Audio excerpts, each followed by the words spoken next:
নমস্কাৰ সকলোকে স্বাগতম জনালো মন্টু ডিফেন্স আসামলৈ। আজি এনে এজন ব্যক্তিক আপোনালোকৰ আগত চিনাকি কৰাই দিব বিচাৰিছো, যিয়ে নেকি ৪৫ বাৰতকৈ অধিক বিভিন্ন ধৰণৰ ইণ্টাৰভিউ মাৰি অৱশেষত অসম আৰক্ষীত নিযুক্তি পাবলৈ সক্ষম হৈছে। এই সংখ্যাটো শুনি হয়তো আপোনালোকে আচৰিত হ'ব পাৰে। এই সংখ্যাটোৱে তেওঁৰ ধৈৰ্য আৰু চেষ্টাৰ প্ৰমাণ। আজি আমি তেওঁৰ পৰা জানিব বিচাৰিম যে ব্যৰ্থতাৰ পাছত আশা নেৰি কিদৰে নিজৰ লক্ষ্যত উপনীত হ'বলৈ সক্ষম হৈছে। সফলতাৰ পথ সহজ নহয়, কেতিয়াবা একেবাৰতে সফল হয় আৰু কেতিয়াবা বহু পতনৰ পাছত মুকলি আকাশ দেখা পোৱা যায়। আজি এই কাৰণে এই ভিডিঅ'টো বনাইছো তেওঁলোকৰ কাৰণে, যিয়ে নেকি এবাৰ আৰু দুবাৰ বিফল হোৱাৰ পিছত নিজৰ লক্ষ্য সলনি কৰে। সেইবাবে আপোনালোকৰ বাবে এই ভিডিঅ'টো বনাইছো। আপোনালোকে ভিডিঅ'টো চাব শেষলৈকে আৰু তেওঁৰ পৰা আমি নিজৰ মুখৰে শুনিম তেওঁৰ যাত্ৰাৰ বিষয়ে। তো স্বাগতম জনালো তোমাক আমাৰ এই বাৰ্তালৈ। নমস্কাৰ, মোৰ নাম শ্ৰী প্ৰাঞ্জল শইকীয়া। মোৰ ঘৰ হৈছে ডিব্ৰুগড় জিলাৰ তিনিচুকীয়া গাঁৱৰ মই এজন সদস্য আৰু মই এবাৰ অসম আৰক্ষী নিযুক্তি পাবলৈ মই সক্ষম হৈছোঁ 2025 বৰ্ষত। আৰু মোৰ যাত্ৰা হৈছে 11 বছৰ আৰু 11 বছৰ যাত্ৰা মোৰ 2014 চনত মই ফাৰ্ষ্ট ইণ্টাৰভিউ দিছিলোঁ ধেমাজি মই চিমেণ্ট চাপৰিত টি আৰ্মি ৰানিং পাছ কৰি মেডিকেল পাছ কৰি মই ৰিটেনত মই কোৱালিফাই নহ'লোঁ। আৰু 2015 চনত মই যোৰহাট মৰিয়নিত মই ইণ্টাৰভিউ দিছিলোঁ ইণ্ডিয়ান আৰ্মিত মই ৰানিং পাছ কৰি মেডিকেল পাছ কৰি মই ৰিটেনতে ছাকচেছ নহ'লোঁ। 2015তে আকৌ মই শ্বিলং হেপী ভেলীত মই স্পৰ্ট কোটা আৰ্মি ইণ্টাৰভিউ মাৰিব গৈছিলোঁ। তাত মই ৰানিং পাছ কৰি আমাৰ টাইল লৈছিলে খেলৰ ভলীবল, মই এজন খেলুৱৈ হয়, টাইল লৈছিলে, টাইলত মই চিলেকশ্যন হৈ লাষ্টত মোৰ মেৰিট লিষ্টত মোৰ নাম নাহিলে। আৰু মোৰ 2016 চনত মই তেনেকৈ বহুত ইণ্টাৰভিউ দিছোঁ। 2016 চনত মই শ্বিলং মই বিষ্ণুপুৰত দিছোঁ আৰু হেপী ভেলীতো দিছোঁ, বহুতবাৰে ইণ্টাৰভিউ দিছোঁ স্পৰ্ট কোটাৰ। আৰু মই মানে মই আজি মোৰ এই 2025 বৰ্ষত মই নিজৰ চেষ্টা আৰু ধৈৰ্য কষ্টৰ ফলত মই অসম আৰক্ষী AB কনিষ্টেবলৰ চাকৰি পাবলৈ মই সক্ষম হৈছোঁ। এতিয়ালৈকে তুমি কিমানবাৰ ইণ্টাৰভিউ মাৰিলা? মোৰ 49 বাৰ ইণ্টাৰভিউ মৰা হৈ গ'ল টোটেল। আৰু মোৰ এডমিটো 49খন আছে, তাতকৈ অধিকো হ'ব পাৰে মানে, কিন্তু 49খন মোৰ এডমিট আছে। গোটেইখিনি এডমিটে হয়। ইয়াতে ইণ্ডিয়ান আৰ্মিতে মিনিমাম 10টামান মই এডমিটে ইয়াত দেখিলোঁ। ইয়াত ইণ্ডিয়ান আৰ্মিতে প্ৰায় 10টামান ইণ্টাৰভিউ মাৰিছে। আৰু SSC GDত মাৰিছিলা নেকি? SSC GDটো ভালে কিবা মাৰিছোঁ, কিন্তু বেয়া হৈ যায় এক্সামত বা ফিজিকেলত পাছ কৰোঁ, মেডিকেলত বেয়া হৈ যায় তেনেকৈ। আৰু মোৰ কিছুমানে মানে পায়ো যায়, তেতিয়া মোৰ মনটো বহুত বেয়াও লাগে। বিফল হোৱাৰ পিছত আকৌ ৰিষ্টাৰ্ট কৰিবৰ বাবে নিজকে কেনেকৈ প্ৰস্তুতি মানে যেতিয়া লগৰবিলাকে এটা ইণ্টাৰভিউত পাই যায় লগতে মাৰোঁ, তেতিয়া মানে বহুত বেয়া লাগে, দুখো লাগে।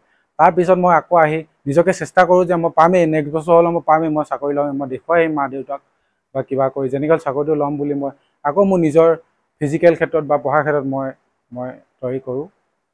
এতিয়া আপোনালোকে নিজে গম পাইছে কিমান ধৈৰ্য আৰু চেষ্টা, এতিয়াও মানে জীৱনৰ হাৰে মানি দিয়া নাই। এবাৰ ইণ্টাৰভিউ মৰাৰ পিছতো নেক্সট বাৰ ইণ্টাৰভিউ মাৰিবলৈ আকৌ সাজু কৰিছে। মানে নিজৰ ওপৰত যেতিয়া বিশ্বাস থাকে এদিন নহয় এদিন ছাকচেছ হয়। সেইবাবে এই আজি 2025ত অসম আৰক্ষী AB কনষ্টেবলত তেওঁ নিযুক্তি পাবলৈ সক্ষম হৈছে। প্ৰায় 49 বাৰ ইণ্টাৰভিউ মৰাটো ইমান সহজ নহয়। আৰু মই গোটেইখিনি চালোঁ তেওঁৰ কাগজ পত্ৰ হয়। ইণ্ডিয়ান আৰ্মিতে তেওঁ 10 বাৰতকৈ অধিক ইণ্টাৰভিউ মাৰিছে। অনলি চাকৰি ক্ষেত্ৰতে বুলি কথা নাই, মানে যিকোনো এটা বস্তু পাবলৈ হ'লে নিজামতে যদি আপোনালোকে চেষ্টা কৰে, ধৈৰ্য ধৰে, তেতিয়াহ'লে এদিন নহয় এদিন আপোনালোকে ছাকচেছ হ'বই। সেইবাবে আপোনালোকে কেতিয়াও জীৱনত হাৰ মানি নিদিব। যিকোনো এটা কাম কৰিম বুলি ভাবিছে, সেই কামটো আপোনালোকে মনোপুতি কৰিবই, এদিন নহয় এদিন আপোনালোকে ছাকচেছ হ'বই। আৰক্ষী নিযুক্তি ফলাফল ঘোষণা কৰাৰ দিনা তোমাৰ মুহূৰ্তটো কেনেধৰণৰ আছিল?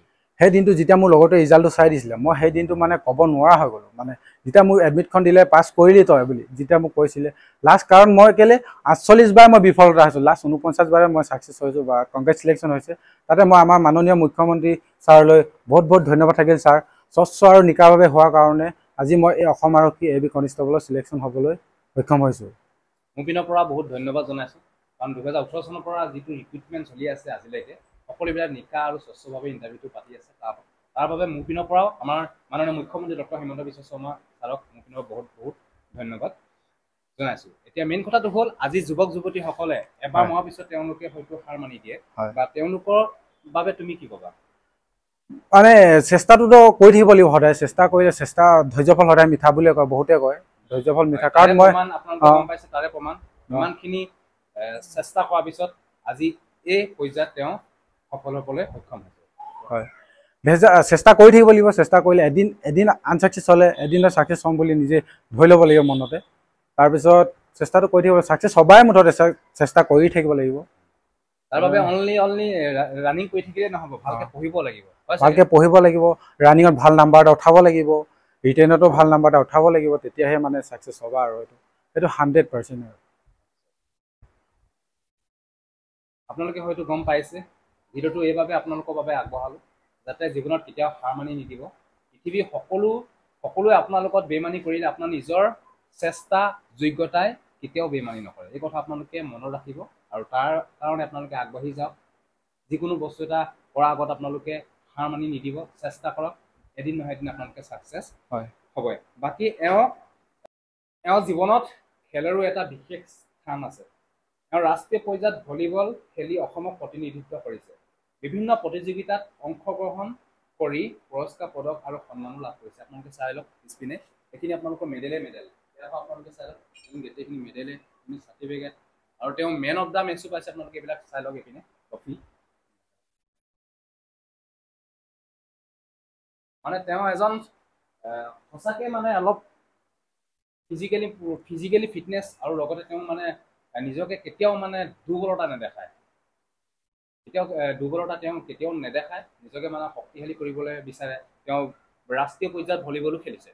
ভলীবল ক'ত খেলি থাকে তুমি? মই ভলীবল যেতিয়া ৰাষ্ট্ৰীয় পৰ্যায় গৈছিলোঁ, তেতিয়া মই পণ্ডিচেৰীত খেলিব গৈছিলোঁ 2017 চনত। আৰু তেতিয়াতো আমাৰ ছিজনতো মানে গোটেই অসম ঘূৰিয়ে ফুৰোঁ, মানে ৰেষ্ট নাই আৰু একদম মানে অসম, গুৱাহাটীটো তিনিচুকীয়া, প্ৰতিখন মানে ডিষ্ট্ৰিক্টৰে গেম নিমন্ত্ৰণ দিয়ে, যাওঁ খেলিবলৈ। তেনেকৈ খেলি আৰু টিম ক্লাবটোৰ নাম আছিল নাহৰকটীয়া MS ক্লাব আছিলে, চৰাইদেউ ক্লাব আছিলে, ভালেকেইটা ক্লাবতো আছিলোঁ আমি, ভালেকেইজন ল'ৰা। আৰু তেনেকৈ যিহেতু আপোনালোকে দেখিলে, যিজন ব্যক্তিয়ে জীৱনত কেতিয়াও হাৰ মানি দিয়া নাই, সেইবাবে আজি এই পৰ্যায়ত তেওঁ চাকৰি পাবলৈ সক্ষম হৈছে। তেওঁৰ মতে খেলে তেওঁক ডিচিপ্লিন, টিমৱৰ্ক আৰু মনোবল বজাই ৰাখিবলৈ শিকাইছে, যি পৰৱৰ্তী সময়ত তেওঁ সফলতাৰ মূল আধাৰ হৈ পৰিল। শাৰীৰিক সুস্থতা আৰু মানসিক শক্তিৰ মাজত এক সুষম সমন্বয় সৃষ্টি মাধ্যমে তেওঁ নিজক আজি এই অৱস্থালৈ আগবঢ়াই আনিবলৈ সক্ষম হৈছে। তাৰ বাবে মোৰ পিনৰ পৰা অভিনন্দন থাকিল তোমালৈ। ধন্যবাদ। ভালকৈ কাম কৰি যাবা, ভালকৈ আগুৱাই যোৱা, তাৰ বাবে মোৰ পিনৰ পৰা বিশেষ অভিনন্দন জনালোঁ। ধন্যবাদ। বাকী এইখিনিয়ে আছিলে। যদি ভিডিঅ'টো ভাল পালে সকলোকে যাতে শ্বেয়াৰ কৰি দিয়ক, আৰু জীৱনত কেতিয়াও আপোনালোকে হাৰ নামানিব। তাৰে উদাহৰণ আপোনালোকে গম পাইছে, আমাৰ প্ৰাঞ্জল শইকীয়া। তেওঁ জীৱনত কেতিয়াও হাৰ মানি দিয়া নাই। 49 বাৰলৈকে ইণ্টাৰভিউ মাৰি অৱশেষত এতিয়া 2025 চনত অসম আৰক্ষী AB কনষ্টেবলত চাকৰি পাবলৈ সক্ষম হৈছে। এইটো আছিলে। এতিয়া অসম আৰক্ষীৰ নতুনকৈ পদ মুকলি কৰা হ'ব এই মাহতে 4000 পদ। তাৰ বাবে ভালকৈ আপোনালোকে প্ৰস্তুতি চলাব। SSC GD কনষ্টেবলৰ ভেকেঞ্চি আহিব এইটো মাহতে, তাৰ বাবে ভালকৈ প্ৰস্তুতি চলাই যাওক। এবাৰ আপোনালোকৰ যদি ফেইল হৈ যায়, নেক্সট বাৰ আকৌ আপোনালোকে ভালকৈ তৈয়াৰী কৰিবলৈ চেষ্টা কৰক। এদিন নহয় এদিন আপোনালোকে ছাকচেছ হ'বই। এইটো আছে। যদি ভিডিঅ'টো ভাল পালে সকলোকে শ্বেয়াৰ কৰি দিয়ক। আজিলৈ বাই, জয় হিন্দ, ধন্যবাদ।